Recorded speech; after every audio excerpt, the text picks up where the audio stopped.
Hello guys, আসসালামু আলাইকুম। অনেকদিন পর আপনাদের সামনে হাজির হলাম। আজকে আমি পাকোড়া বানাবো আর খুব ইচ্ছা করতেছে পাকোড়া বানাইতে।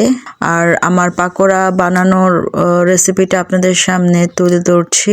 আমি প্রথমে বাঁধাকপিটা কুচি কুচি করে কেটে নিলাম, তারপর সাথে ধনিয়া কুচি, পেঁয়াজ কুচি, কাঁচামরিচ কুচি কেটে নিলাম। এগুলো করার পরে সুন্দর করে একত্রে মিশিয়ে নিলাম। তারপর তাতে টেস্ট বাড়ানোর জন্য একটু ময়দাও দিয়ে দিলাম। সাথে কাঁচামরিচ কুচি, ধনিয়া পাতা কুচি, পেঁয়াজ কুচি দিয়ে দিলাম। সবগুলো একত্রে মাখার পর ম্যাগি নুডলসের মশলা দিয়ে দিলাম একটু টেস্ট বাড়ানোর জন্য। সাথে একটা ডিম দিয়ে দিলাম যেন খেতে খুব সফট হয়।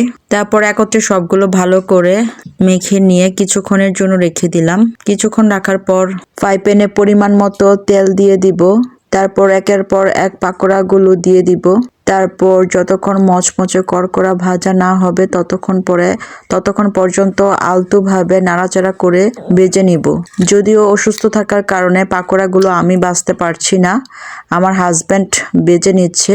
এই তো হয়ে গেল মচমচে কুরকুরে পাকোড়া, খেতে খুব টেস্ট। তারপরও ঠিকঠাক মতো ভাজা হয়েছে কিনা সেটা আমি চেক করে নিলাম। পাকোড়াগুলো দেখতেও খুব সুন্দর হয়েছে আর খেতেও খুব সুস্বাদু। আসলে গাইস, আমি দীর্ঘদিন অসুস্থ ছিলাম, এখনো অসুস্থ আছি, যার কারণে আমি আপনাদের সামনে নিয়মিত আসতে পারি নাই। হয়তো বা আবার কবে আসবো সেটাও জানি না। আমার জন্য সবাই দোয়া করবেন আর সবাই ভালো থাকবেন। আল্লাহ হাফেজ।